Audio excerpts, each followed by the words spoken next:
What I want clients to know is that there's a proper process that you go about approaching any kind of project, whether it's a new home construction or a kitchen renovation or an addition.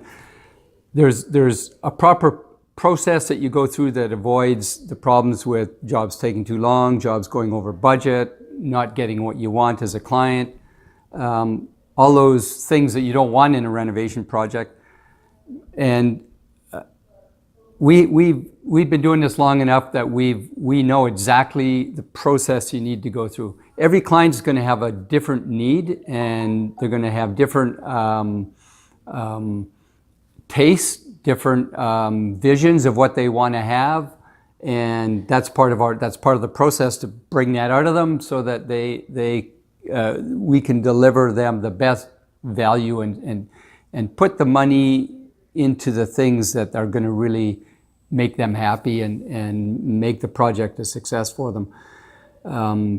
It is all about the process, about how, it's good, competent people running a good, competent and workable process. And if you do that, the project's going to turn out great for you.